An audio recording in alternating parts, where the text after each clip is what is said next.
Hiawatha was deeply depressed following the death of his family. He was said to have wandered the lands of the Haudenosaunee in a perpetual state of mourning.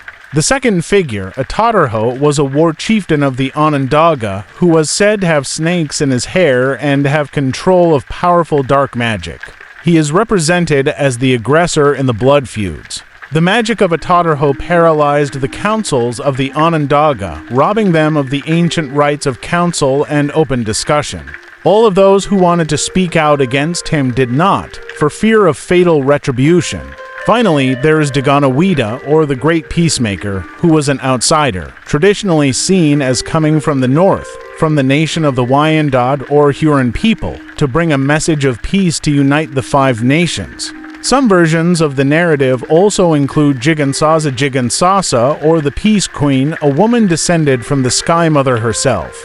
Her encouragement and approval of the Great Peacemaker's message of peace symbolizes the ritual of gaining consent of a council of women or clan mothers before major political actions were taken.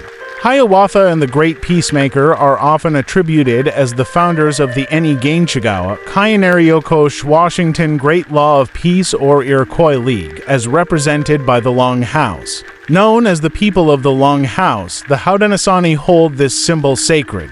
The Long House describes not only the building within which they lived, but their way of life and internal political structure. Archaeological records place the founding of the League sometime in the late 1400s.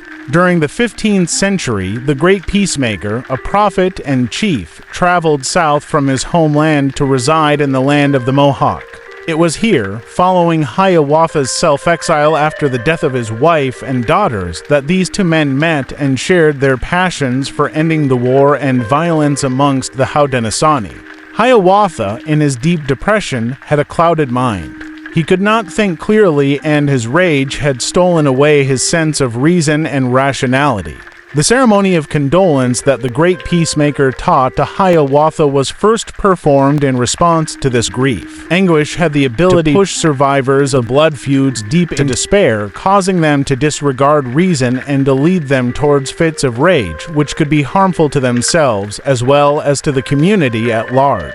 The Great Peacemaker's message was to replace the blood feuds and mourning wars with peace. The condolence ceremony would help them to achieve that. Being unaffected by grief, the Great Peacemaker was of sound mind and could perform the ceremony. Only those with clear minds could do so.